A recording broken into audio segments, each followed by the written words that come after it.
For 25 years, Marta went to work with a spring in her step. She was employed at Manston Airport and loved it. Then, in May last year, it ended. Kent's International Airport closed, and that was it. Most of the females were just in tears. I was one of them.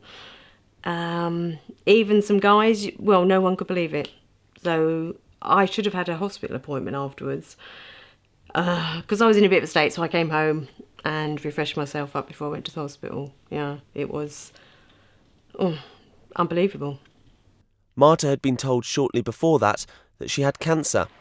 Working helped her overcome the weariness brought on by therapy. Because you sort of think, right, I've got my treatment and I know I'm not going to be well for 3 or 4 days, whatever. But then I've got my job to go to. Whereas when you've got no job to go to, you've still got that in-between time of your next lot of treatment. You sort of think, oh, what am I going to do now? In the recent general election, Manston was a key issue both the victorious Thanet MPs campaigned on, vowing to save it, as was seen at the beginning of Sir Roger Gale's election speech. To the lady at the back of the hall who said, "Save Manston," believe me, lady, we will. And the newly elected UKIP-controlled Thanet Council have also pledged to get this place airborne again, saying they'll issue a compulsory purchase order. That's normally where someone's forced to sell a property or piece of land to allow for new development. Although the current owners say that's a process that could take years. Kent Online's business editor, Chris Price, has been following this story since the airport closed. So this all kicked off when Anne Clogue, the Scottish businesswoman who owns the site, decided to close the airport just months after buying it for £1.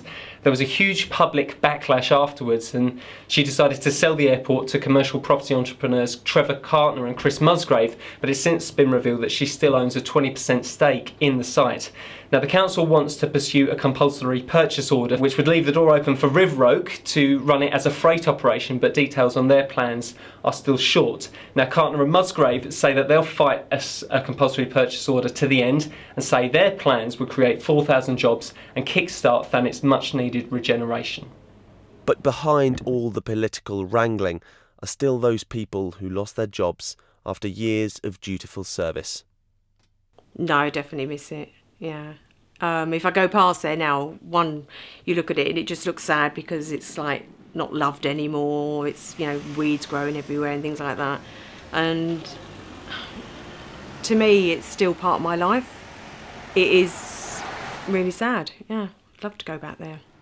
This is Graham Stothard for KMTV in Manston.